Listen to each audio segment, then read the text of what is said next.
तो मैं स्टार्ट हूँ नेक्स्ट वीडियो को लेकर आपके साथ, आपके मैग्नेटिक इफेक्ट के करंट के प्रीवियस ईयर के साथ। वीडियो को 480 पिक्सल में देखें, ठीक है, और लैंडस्केप पे देखें, थोड़ा लिटा के। पूरी स्क्रीन पर आपको वीडियो दिखाई देना चाहिए, इस बातों का ध्यान रखें, अदरवाइज़ आपको वीडियो क्लियर नहीं दिखेगी और आप इस वीडियो को नहीं देखेंगे। वीडियो पूरी इंटरेस्टिंग रहेंगी, लास्ट तक आप देखने की कोशिश करें। हर क्वेश्चन को आप राइट डाउन करें अपने नोटपैड में। और मैं कहता हूँ, if you will understand this question and you will write this and learn this, you will get easily 90 near to 90 marks. Okay, 90 marks का मैं 100% देता हूँ, because these are previous year question. ठीक है, सभी को डिस्कस करूँगा, क्या लॉ लग रहा है, क्या रूल्स है, everything will be discuss. Okay, तो स्टार्ट करते हैं वीडियो को। प्लीज़ चैनल को लाइक ज़रूर करें और वीडियो को भी। तो देखते हैं, डिस्क्राइब कीजिए एक एक्टिविटी जिसमें मैग्नेटिक फील्ड जो लाइन्स हैं around the current carrying conductor, state conductor आप देख रहे हैं। स्टेट कंडक्टर आपको पता है ना कैसा होता है, मतलब ऐसे कोई करंट कैरिंग वायर है, उसके राउंड फिगर में बताइए कैसी मैग्नेटिक फील्ड लाइन होंगी, क्लॉकवाइज एंटी क्लॉकवाइज। तो बता देंगे, कोई प्रॉब्लम नहीं है। आगे भी देख लेते हैं। State the rule by which, मतलब कौन सा रूल लगाओगे जिससे मैग्नेटिक फील्ड लाइन निकालोगे। राइट हैंड थंब रूल होता है। How does the magnetic field how does the magnitude of the magnetic field lines depend on the current carrying conductor. तो current carrying conductor पर कैसे depend करेगा, इस चीज़ को भी हम नोटिस करेंगे। जैसे कि डायग्राम आप लोगों को दिखाई दे रहा है कि मेरे पास एक वायर है, उसमें करंट ऊपर की तरफ जा रहा है, तो मैं उस पर राइट हैंड रूल लगा रहा हूँ। जिसमें राइट हैंड रूल में थंब तो मेरे को देता है, लास्ट वीडियो में मैंने बताया था, आई की डायरेक्शन, और जो कर्ल फिंगर्स हैं वो देंगे मुझे मैग्नेटिक फील्ड की डायरेक्शन। तो दिखाई दे रहा है आपको, जैसे कि ये भी एक मैं डायग्राम आपको दिखा सकता हूँ। ये बुक्स में होता है, बैटरी यहाँ पॉजिटिव टर्मिनल है, यहाँ से होता हुआ करंट इस सीट में से इधर के लिए पार हो जाएगा। ठीक है, तो यहाँ पर जितना भी आयरन पीस डालते हैं एक्सपेरिमेंट दिखा के, तो वो कैसी बनेंगी, सर्कल में बनेंगी। सभी क्या बनेंगी, सर्कल में। तो किस रूल से निकालोगे, राइट हैंड रूल से। ठीक है, राइट हैंड रूल लगता है।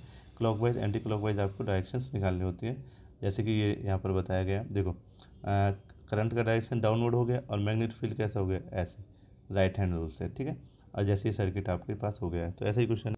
तो इसने भी वही कहा है, take the state conductor X Y, जिसमें आर एच रियोस्टेट होगा, की वगैरह होंगे, बैटरी होंगे, कनेक्शन होगा, और स्प्रिंग करना, आयरन फिलिंग, जो अभी मैं बता दूंगा सारा कुछ, कहाँ डालना है आयरन फिलिंग। एक सर्कल बनेगा, जो सर्कल बनेगा वो रिप्रेजेंट करेगा मैग्नेटिक फील्ड लाइन्स को, जो कि straight line around the conductor होंगे। ठीक है, ठीक है ना। तो जिस सोच the around the straight line conductor होगा, इसको आप क्या कहेंगे, मैग्नेटिक फील्ड लाइन्स। ठीक है, डायग्राम इसमें दिखाया नहीं है, मैं आपको डायग्राम दिखा चुका हूँ। ये डायग्राम आप दिखा सकते हैं। एक्स वाई की जगह वहाँ पर शायद उसने ये भी कहा था, ये भी कर देना। ये रियोस्टेट वेरिएबल था, रेजिस्टेंस वेरिएबल था। ये डायग्राम पूरा आप बना सकते हैं। ये कार्डबोर्ड है, जो बोर्ड सा दिख रहा है आपको, इस पर मैंने आयरन फिलिंग्स डाले हुए हैं, या कंसनट्रेटेड आयरन डाला हुआ है, छोटे छोटे पीस, नमक के जितने से पीस वो डाले हुए हैं। तो ये डायग्राम आप बना लेंगे। उसमें क्वेश्चन में डायग्राम जरूर बनाना बच्चों, वो भूल गए हैं तो इसका मतलब नहीं आप भूल जाओगे। ठीक है, नेक्स्ट फेस में क्या बात कर रहा है, नेक्स्ट में कह रहा है, the direction of magnetic field lines can be given by the right hand thumb rule. ये तो मैंने बता ही दिया, वहाँ पर डायग्राम में भी दिखा दिया आपने। कह रहा है, if the current flow Y to X, मतलब अगर डायरेक्शन बदल दो, जैसे कि उस डायग्राम में करंट जो देख रहे हैं आप लोगों को कैसे है, क्यों कहाँ जा रहा है, नीचे की तरफ जा रहा है। डायग्राम देख लीजिए। अगर तुम कहते हो बदल देते हो, जैसे पहले एक्स टू वाई जा रहा है, तो वाई से एक्स भी तो जा सकता है, चला जाएगा। तो क्या इफेक्ट होगा वो हमें लिखना था, जैसे किसने लिखा है, then the direction of the magnetic field lines will be anti clock. अगर वो ऐसे ऐसे घूम रहा था, फिर वो कैसे कैसे घूमना चालू हो जाएगा, ऐसे ऐसे। ठीक है, मैग्नेटिक फील्ड लाइन्स का अपोजिट स्टार्ट हो जाएगा, जो एक्स टू वाई करेगा स्टेट कंडक्टरों के लिए। ठीक है, मतलब एक्स टू वाई तो क्लॉकवाइज था, और जैसे वाई टू एक्स करोगे, मतलब पहले तो ऐसे घूम रहा था, अगर वाई टू एक्स करोगे तो फिर ऐसे सर्कल बनने स्टार्ट हो जाएंगे। ठीक है, तो आई होप आप इससे भी क्लियर हो गए होंगे। नेक्स्ट देखते हैं, और differential between A C and D C, name of the source each and write down the A C and to D C advantage disadvantage. अगर कोई बच्चा यहाँ पर 2000 मतलब 20 का, कोविड-19 का है, तो शायद उसके लिए क्वेश्चन कट चुका है। अगर कोई दूसरा बच्चा है तो देख ले, मैं बता देता हूँ। क्या कहते हैं, करंट आता है हमारे घरों में, हमारे घर साइंटिस्टों ने 2 करंट बनाए थे। एक करंट का ग्राफ ऐसे बनता है, एक करंट का ग्राफ ऐसे बनता है। दोनों करंट ग्राफ आपको बनाने हैं। वाई एक्सिस का नाम लिख देना करंट, एक्स एक्सिस का नाम लिख देना टाइम। ये जरूर लिखना ग्राफ के नाम। वाई एक्सिस का नाम क्या लिखना है, करंट, सिंबल ऑफ आई, और एक्स एक्सिस का नाम टाइम, सिंबल ऑफ टी। ठीक है, बड़े अच्छे सुंदर तरीके से आप लोग लिख देना। ओके जी, तो ये एसी करंट कहा जाता है, ये डीसी करंट कहा जाता है। एसी क्यों कहा जाता है, अल्टरनेटिव करंट होता है। अल्टरनेटिव मतलब एक साइकिल आया, फिर नीचे दूसरा साइकिल आएगा, फिर ऊपर आया एक साइकिल, फिर नीचे दूसरा साइकिल आएगा। मतलब दिखा देता हूँ और ढंग से कि अल्टरनेटिव है, क्योंकि एक साइकिल ऊपर आया, फिर दूसरा साइकिल नीचे आ गया, ऐसे ही फिर ऊपर आया, ऐसे ही नीचे आ गया, ऐसे ऊपर ऐसे नीचे आया। तो इसलिए इसे अल्टरनेटिव कहा गया है। ठीक है, तो कहता है कि जो सूटेबल होता है लॉन्ग डिस्टेंसेस के लिए और जिसकी फ्रीक्वेंसी 50 हर्ट्स होती है, जो आपका सोर्स ऑफ पावर प्लांट भी होता है जो हमारे घरों में आती है। ठीक है, और सीधा सा 50 हर्ट्स का मैं पहले ही बता चुका था। 50 हर्ट्स का मतलब है 50/1 सेकेंड, मतलब ऐसी वेव 50 बनाता है 1 सेकेंड के अंदर जो हमारे घरों में आती है। समझ रहे हैं ना, 50 वेव ऐसी एसी की बनती है जो हमारे घरों में आती है। 50 हर्ट्स का मतलब ये है। और इलेक्ट्रिक शॉक मतलब वो तो आपको बताइए, देखो इलेक्ट्रिक शॉक कौन नहीं जानता है। बात करते हैं कि डीसी क्या होता है, तो ये सूटेबल शॉर्ट रेंज होता है, ये बैटरी वगैरह में पाया जाता है। शॉर्ट रेंज मतलब अगर किसी ने डीसी जनरेटर लगा दिया पलवल में, तो पलवल के आसपास ही आपको इलेक्ट्रिसिटी दे पाएगा। अगर किसी ने एसी जनरेटर लगाया है पलवल के अंदर, तो वो महाराष्ट्र मतलब इंडिया के किसी भी कॉर्नर पे बड़ी जल्द आसानी से दे सकता है with the help of AC current. तो ये है डीसी का शॉर्ट लिमिट है, शॉर्ट डिस्टेंस होता है, उसका ज़्यादा होता है। फ्रीक्वेंसी हर्ट्ज 0 रहता है। इसका जब ग्राफ बनाया होगा तो आपने ऐसा बनाया होगा, ऊपर इसको आई एक्सिस करंट और इसे टाइम दिखाया होगा, तो इसका वेव कभी नीचे नहीं आता, तो इसलिए डायरेक्ट करंट कहा जाता है। और इसको माना जाता है कि भाई ये 0 हर्ट्ज करता है 1 सेकेंड में, मतलब 1 सेकेंड में कभी भी अपने आप को रिपीट नहीं करता। ठीक है, अब एडवांटेज देख लीजिए। अल्टरनेटिव करंट जो होता है उसका वोल्टेज बहुत ज़्यादा स्टेप डाउन और स्टेप मतलब रिक्वायर्ड के अकॉर्डिंग बदला जा सकता है। किससे हेल्प से? ट्रांसफार्मर की। तो घरों में गली गली कॉर्नर में ट्रांसफार्मर क्यों लगाएं बच्चों? ताकि आप लोगों को जो वोल्टेज है वो चेंज होकर मिल जाए। अब अगर ज़्यादा चाहिए तो जैसे कि आपने देखा होगा प्लर्स देखे हैं बहुत बड़े बड़े खड़े हुए, उन प्लर्स के नीचे लिखा रहता है हाई वोल्टेज, पर घरों में तो कितनी आ रही 220 वोल्ट, तो बाकी कहाँ चलेगी? तो ट्रांसफार्मर उसे कम भी कर सकता है, ज़्यादा भी। ठीक है, ट्रांसफार्मर वगैरह मैं लास्ट वीडियो में बता चुका हूँ। मेरी लास्ट वीडियो जरूर देखिए अगर पहली वाली वीडियो नहीं देखी आपने इस चैप्टर की। तो बाद में करा अल्टरनेटिव वोल्टेज जो होती है वो ट्रांसमिटेड की जाती है लॉन्ग डिस्टेंसेज के लिए। तो दो यूज़ हो गए, तो एक तो इसकी वोल्टेज को कम ज़्यादा किया जा सकता है, दूसरा इसकी वोल्टेज को एक पॉइंट से दूसरे पॉइंट बड़ी ईजी से भेजा जा सकता है, बहुत कम खर्चे में, लॉस ऑफ पावर में। ठीक है, ओके नेक्स्ट चलते हैं। Explain the meaning of electromagnetic. Electromagnetic का क्या मतलब है, इंडक्शन का क्या मतलब है इलेक्ट्रोमैग्नेट इंडक्शन में। ठीक है, इलेक्ट्रोमैग्नेट मतलब इलेक्ट्रिक फील्ड और मैग्नेटिक फील्ड का प्रेजेंट होना, इंडक्शन मतलब किसी प्रोसेस के थ्रू कुछ करंट का जनरेट होना। ठीक है, इतना आई होप क्लियर हो गया होगा। आगे बताता हूँ 3 factor on which the value of the induce current produce by the, देखिए खुद ही बता दिया इंड्यूस करंट, तो यहाँ तो खुद ही क्वेश्चन पता चल रहा है, बस आपको सावधानी से क्वेश्चन समझना होता है। तो आगे बता देंगे, इसका भी कोई प्रॉब्लम नहीं। 3 फैक्टर। अब कह रहा है नेम ऑफ स्टेट करो जो रूल जिसको डिटरमाइन किया जाता है इंड्यूस करंट। इंड्यूस करंट किससे निकालते हैं? जनरेटर में बनता है, तो इसका मतलब जनरेटर में कौन सा रूल लगता है? Fleming left hand rule. ठीक है, तो उससे निकालते हैं आप लोग। State 1 practical application of phenomena in everyday life. तो इसमें से ऐसा कोई बताइए जहाँ इलेक्ट्रोमैग्नेटिक इंडक्शन हो रहा है। तो देख लेते हैं, जो इलेक्ट्रोमैग्नेटिक इंडक्शन है वो रिलेशन देता है किस किस के बीच में? इलेक्ट्रिक करंट के बीच में और मैग्नेटिक फील्ड के बीच में। ठीक है, अब जो वाइल इंडक्शन होती है वो प्रोसेस होती है जो गिव करती है किसी राइज समथिंग को, है ना, मैं कितने बार बोलता हूँ इंडक्शन गिव राइज समथिंग। तो जैसे कि जो प्रोसेस है जनरेशन कर रही है किसका? इलेक्ट्रिक करंट का। किससे? चेंज ऑफ मैग्नेटिक फील्ड से। यहाँ चेंज ऑफ मैग्नेटिक फील्ड होना था, जिसे इलेक्ट्रोमैग्नेटिक इंडक्शन प्रोसेस कहा गया है। 3 फैक्टर होते हैं इसके जो डिपेंड करते हैं, मीन्स जो करंट है बी मैग्नेटिक सॉरी इंड्यूस जो करंट है, इंड्यूस करंट 3 बात पे डिपेंड करता है। नंबर ऑफ कॉइल मतलब एन पे, स्ट्रेंथ ऑफ मैग्नेट यूज मतलब मैग्नेटिक फील्ड पे, speed of the magnet is pushed into the coil, speed of magnet. तो एन बी इसका जो आपका शॉर्ट फॉर्म होगा एन बी वी होगा। मतलब कोई भी करंट अगर कहीं डेवलप हो रहा है तो 3 बात पे कर रहा है, नंबर ऑफ टर्न्स पे, मैग्नेटिक फील्ड पे और स्पीड ऑफ कॉइल पे। ठीक है, फ्लेमिंग राइट हैंड रूल होता है देखिए, जैसे मैंने बताया था, जो यूज़ किया जाता है इसके लिए, और इलेक्ट्रिक जनरेटर है जो डेली लाइफ में यूज़ कर रहे हैं हम इंड्यूस करंट के लिए। ठीक है, तो इंड्यूस करंट ट्रांसफार्मर में भी होता है, बट इलेक्ट्रिक जनरेटर इसका सूटेबल एग्जाम्पल है। तो देखिए नेक्स्ट है, for the current carrying solenoid, मतलब करंट कैरिंग सोलेनॉइड जैसे डायग्राम में दिख रहा है। Draw the magnetic field lines. इसके लिए मैग्नेटिक फील्ड लाइन्स दिखाने की वायर ऐसे आके ऐसे जा रही है बार बार। ठीक है, नीचे से घूम रही है। ओहो, कोई प्रॉब्लम नहीं। आपको पता है खड़ा कहाँ होना, जहाँ से वायर में करंट आता है ना वहाँ खड़ा होना। तो यहाँ खड़े हो जाओगे, आप क्लॉक रूल लगाओगे। क्लॉक रूल मैं लास्ट वीडियो में बता चुका हूँ। तो क्लॉक रूल में देखेंगे तो अगर आप यहाँ से खड़े होंगे तो आपको ऐसे दिख रहा करंट। ठीक है, ऐसे दिख रहा है ना, हाफ पोर्शन अगर देख पा रहे हैं तो आप ऐसे खड़े हो गए कि हाफ पोर्शन यहाँ से है, जैसे करंट वायर ऐसे आई और ऐसे ले गई। तो ये क्लॉक रूल है बच्चों, क्लॉक रूल है। तो यहाँ कौन सा पोल होगा? देखिए नॉर्थ पोल। देख लेते हैं सारा कुछ। तो देखिए जैसे कि आपको दिखाया गया है कि जब करंट यहाँ से गया था, इसका करंट का शेप मुझे लगता है नीचे का लेके आया नहीं। हाँ ठीक है, तो बाकी सब कुछ ठीक है। और बाद में ये पूछ रहा है कि मैग्नेटिक फील्ड लाइंस को ड्रॉ भी करना है इसमें सारा कुछ, और 3 पॉइंट है ए बी सी। ए अंदर, ए सी तो बाहर है, बी बाहर है और ए अंदर है, ठीक है ना। 3 पॉइंट अंदर मतलब जिसमें से ए सोलेनॉइड के अंदर है, 2 बाहर हैं। तो पूछ रहा आगे ए बी सी में से कौन सा पॉइंट फील्ड मैग्नेट के लिए मैक्सिमम और मिनिमम है। तो ये तो मैंने आप लोगों को पहले बताया, जहाँ मैग्नेट फील्ड लाइन्स होंगी वहाँ के अकॉर्डिंग आपका होगा। तो स्ट्रॉन्ग कहाँ होगा आपका सी पे, वीक कहाँ होगा, क्योंकि मैंने मैग्नेट फील्ड का डायग्राम जब कराया था आपको बताया था। तो देख लीजिए सोलेनॉइड जो है वो अपना बन रहा है, जो आइडियल सोलेनॉइड होता है वो मैग्नेट फील्ड की स्ट्रेंथ को पॉइंट ए पे जो मैक्सिमम करता है एट द पॉइंट ए, और मिनिमम जो करता है जीरो जिस पे करता है वो पॉइंट है बी, ठीक है। तो जो आइडियल होता है, ठीक है, या फिर ठीक है। दिस इज़ बिकॉज ऐसा क्यों होता है कि जो मैग्नेट फील्ड होता है वो स्ट्रॉन्ग होता है मैग्नेट फील्ड लाइन्स के साथ, और मैग्नेट फील्ड लाइन्स जो होती है सारी ज़्यादा का किस पॉइंट पे होती है, सी पे। जो डेंसिटी है, मतलब डेंसिटी मतलब सारी कलेक्ट हो रही थी, यहाँ कलेक्ट हो रही है, तो यहाँ की डेंसिटी, डेंसिटी मतलब इसका खट्टापन होना एक प्रकार से बढ़ जाता है पॉइंट ए से, less than the point A but the greater than the point B, मतलब ए से छोड़ा और बी से ज़्यादा होता है। तो ऑर्डर ऑफ मैग्नेटिक फील्ड का इसने जो लगाया है बी से सबसे कम, बी सी और ए। वैसे तो मेरे अकॉर्डिंग तो देखिए जो बुक्स वगैरह कहती हैं वो तो ये कहती है ए पे यूनिवर्सल होता है, ए पे यूनिवर्सल होता है, बी सी यूनिवर्सल तो सबसे ज़्यादा ही होता है, हाँ सही है बिल्कुल, यूनिवर्सल सबसे ज़्यादा होता है, फिर उसके बाद नॉन यूनिवर्सल में सी आएगा और लास्ट में आपका वी आएगा, जीरो नहीं होता, वी पे भी होता है मैग्नेटिक फील्ड। नेक्स्ट क्वेश्चन है आपके पास, find the magnetic field due to the current. आगे मैं बोल देता हूँ। तो मैग्नेटिक फील्ड निकालना है due to the current carrying coil है सर्कुलर। तो वेरीफाई करना है नॉर्थ साउथ पोल उसमें, और बताना है ईस्ट से अगर देखेंगे तो करंट के फ्लो को एंटी क्लॉक होगा, क्लॉक होगा, ठीक है। क्लॉक रूल लगाना कुल मिला के। वर्टिकली जो देखते हैं ईस्ट से वेस्ट प्लेन में, तो ऑब्जर्व को लुक होता है कि साउथ ई सी से करंट फ्लो हो रहा है, तो एंटी क्लॉक डायरेक्शन में, ठीक है जी।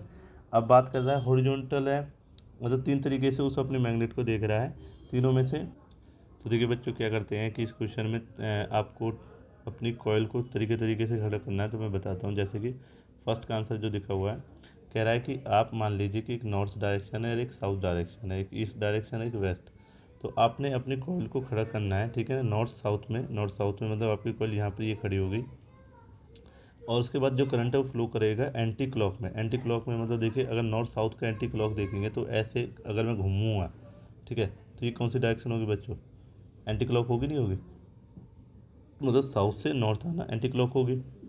अगर इस पर राइट हैंड रूल लगाता हूँ, इस पर राइट हैंड रूल लगा के अंगूठा इधर की तरफ होगा, और उंगलियाँ कैसे घूमेंगी उसमें, इधर से नीचे की तरफ घूमेंगे ना, इधर से, मतलब ईस्ट से वेस्ट की तरफ घूमेंगे अगर आप इस वायर को पकड़ोगे, ठीक है ना।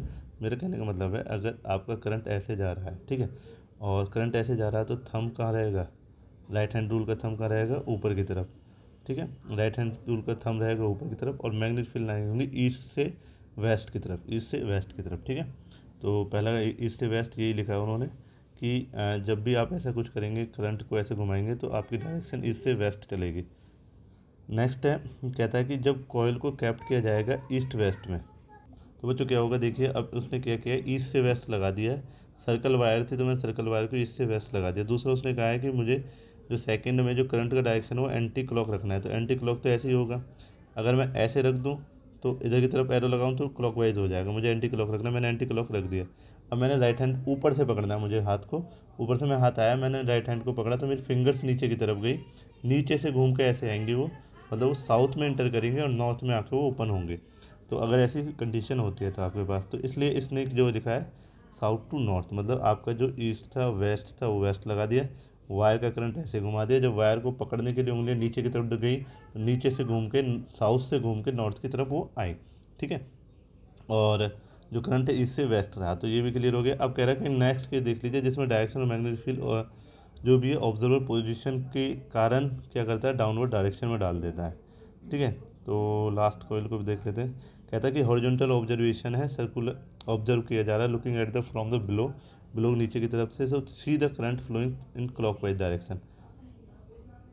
हॉरिजॉन्टल एंड ऑब्जर्वर लुकिंग, एक ऑब्जर्व लुक कर रहा है फ्रॉम द बिलो, बिलो से नीचे current flowing clockwise horizontally.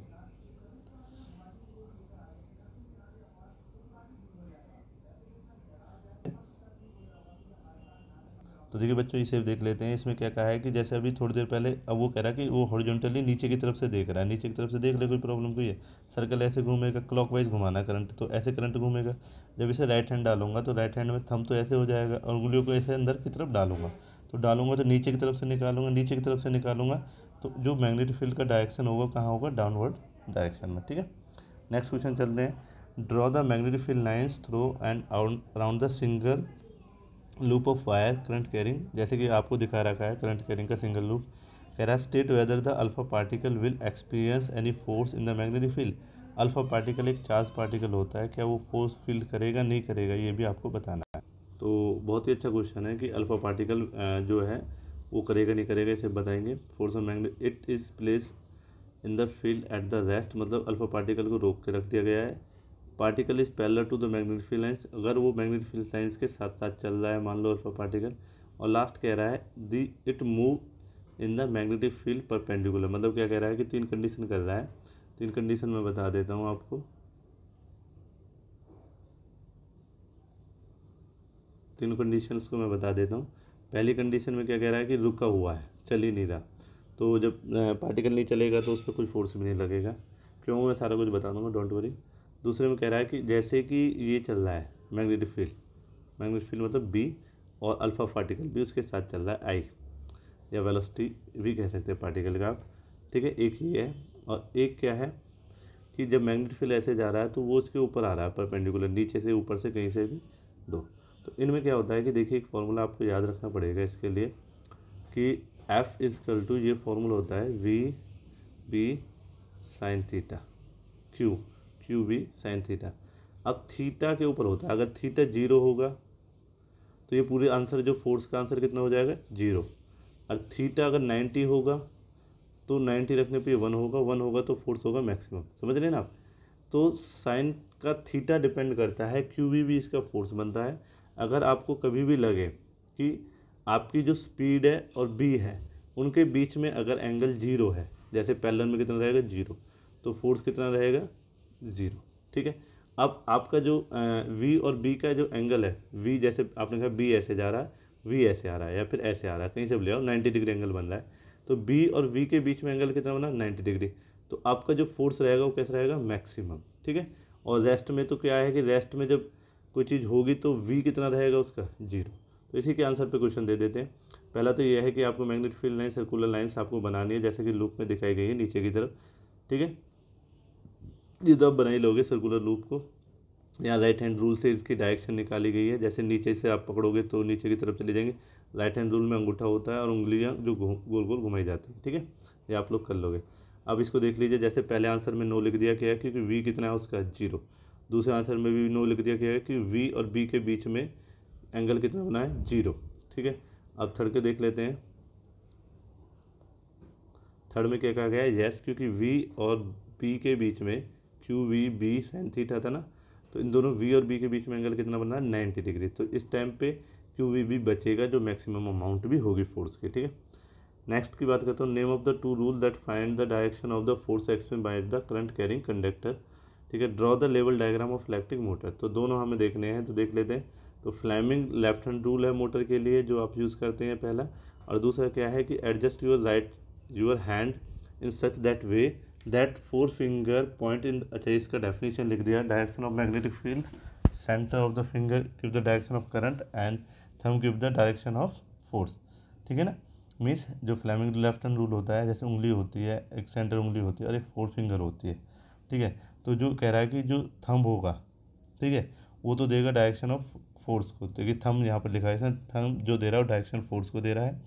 Centre finger आपकी डायरेक्शन ऑफ करंट को दे रही है, और बी फिंगर आपको मैग्नेटिक फील्ड को दे रही है, फोर फिंगर जिसे आप कहते हैं। ये इसका डायग्राम है, डायग्राम और दिखा देता हूँ मैं ठीक से। ये आपको मोटर का डायग्राम है, आपको पता ही है, बैटरी होती है, बैटरी से करंट जाता है। ये आर्मेचर होता है यहाँ पर, सॉरी आर्मेचर यहाँ पर होता है, यहाँ कार्बन ब्रशेज होते हैं, कार्बन ब्रशेज से स्प्लिट रिंग कनेक्ट होती हैं, स्प्लिट रिंग से बैटरी कनेक्ट होती है, पूरा सेटअप होता है आप लोगों के लिए। लेवल डायग्राम आपको आना चाहिए, आपकी क्लासेज में सिखाया गया पूरा। फिर कह रहा है draw the pattern of the magnetic field lines produce by the around the current carrying straight conductor perpendicular to the horizontal cardboard और state the apply the right hand rule and mark the direction of the field lines and the state strength of the magnetic field change when the point there magnetic field is determined in the moving state direction. तो कह रहा है तो आप आगे जैसे कि diagram बना हुआ है, डायग्राम आपको पहले भी बताया गया है, इसमें करंट जैसे नीचे की तरफ गया है तो उस पर राइट हैंड रूल लगाओगे, थंब नीचे की तरफ करोगे तो उंगलियां ऐसे घूमेंगी, ऐसे घूमेंगी। तो ये कौन सी डायरेक्शन है? आप घड़ी लगा के देख लीजिए अपनी, तो आप देखेंगे कैसी डायरेक्शन है, क्लॉक डायरेक्शन है। तो यहाँ पर लिख दिया है कि मैक्सवेल का राइट हैंड रूल से आप निकाल रहे हैं जो कंडक्टर की डायरेक्शंस हैं, थंब वाला रूल लगा रहे हैं। ठीक है, जैसे कि इसमें लगाया गया है कि एक आई ऊपर की तरफ है और बी उसके चारों तरफ घुमाई दे रहा है। ठीक है, अब रीजन की बात कर लेता हूँ। तो जो मैग्नेटिक फील्ड की स्ट्रेंथ है वो डिक्रीज करती है और इंक्रीज करती है करंट के साथ। ठीक है ना, मतलब B magnetic field directly proportional to I N number of turns मैंने बता दिया था, और V speed of the charge. ठीक है, इन चीज़ों पे डिपेंड करता ही करता है।